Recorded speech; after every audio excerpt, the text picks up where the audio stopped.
সভাপতি আব্দুল সামাদ মন্ডল ভাই, পলাশবাড়ি স্বেচ্ছাসেবক দলের সদস্য সচিব মিল্লাত, পৌর স্বেচ্ছাসেবক দলের শামীম সহ বিএনপি অঙ্গ সহযোগী সংগঠনের উপর জামাত শিবিরের পরবর্তীত হামলার প্রতিবাদে গাইবান্ধা জেলা বিএনপির আজকের এই প্রতিবাদ সমাবেশের সম্মানিত সভাপতি, গাইবান্ধা জেলা বিএনপির সহ সভাপতি, পৌর বিএনপির নির্বাচিত সভাপতি শহীদুজ্জামান শহীদ ভাই সঞ্চালনায় সদর বিএনপির সভাপতি, জেলা বিএনপির 1 নং সাংগঠনিক সম্পাদক মোশাররফ হোসেন বাবু ভাই সহ জেলা বিএনপির নেতৃবৃন্দ, অঙ্গ সহযোগী সংগঠনের নেতৃবৃন্দ, বিভিন্ন থানা থেকে আগত নেতৃবৃন্দ, সকলের মধ্যে হল সুন্দরগঞ্জ উপজেলা বিএনপির পক্ষ থেকে সংগ্রামী সালাম, আসসালামু আলাইকুম। অন্যান্য ধর্মের প্রতি আন্তরিক অভিনন্দন।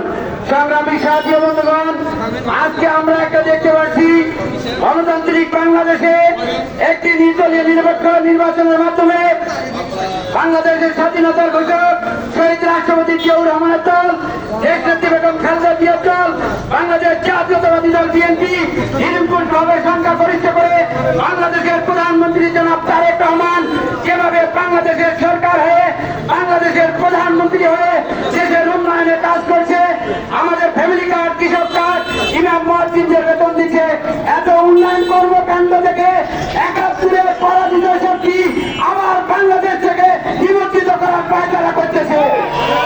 আমরা বলতে চাই, আপনারা 71-এর বিরোধিতা করে বাংলাদেশের স্বাধীনতাকে ঠেকাতে পারেন নাই।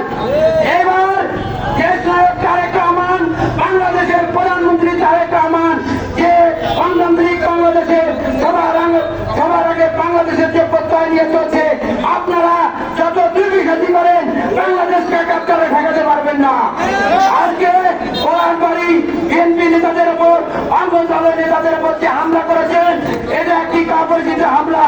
আমরা বলতে চাই, এই বিএনপিকে কোন হামলা দিয়ে দমন করা যাবে না ইনশাআল্লাহ।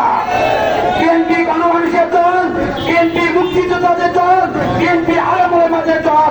তাই হুঁশিয়ার করে বলতে চাই, আরেকবার যদি বিএনপি নেতা কর্মীদের উপর হামলা করা হয়, তার জবাব ইনশাআল্লাহ বিএনপি অঙ্গ দল দেওয়ার জন্য প্রস্তুত আছে। আমি আইন শৃঙ্খলা বাহিনীর মুক্তিযোদ্ধাকে আহ্বান জানাবো, আপনারা দ্রুত তদন্ত করে এই জামাত শিবিরের চিহ্নিত সন্ত্রাসীদের দ্রুত গ্রেফতার করার ব্যবস্থা করেন।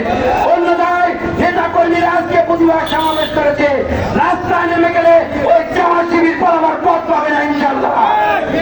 আমরা সবাই ঐক্যবদ্ধ থাকবো, দেশ নায়ক তারেক রহমানকে আরো শক্তিশালী করবো। দেশ নায়ক তারেক রহমান যেভাবে করবো কাজ করবো, দেশ সবার আগে ঐক্যবদ্ধ হবে বাংলাদেশ করি, বাংলাদেশের বিরোধীদের নিশ্চিন্ন করি, এই প্রত্যাশা রেখে সকলের সুস্বাস্থ্য দীর্ঘায়ু কামনা করে সুন্দরগঞ্জ উপজেলা বিএনপির পক্ষ থেকে ধন্যবাদ জানিয়ে আমি আমার বক্তব্য শেষ করছি। খোদা হাফেজ। বাংলাদেশ জিন্দাবাদ। শহীদ রাষ্ট্রপতি জিয়াউর রহমান, মরহুমা বেগম খালেদা জিয়া অমর হোক। বাংলাদেশের প্রধানমন্ত্রী তারেক রহমান জিন্দাবাদ। গাইবান্ধা জেলা বিএনপি অসংখ্য ধন্যবাদ। আসসালামু আলাইকুম।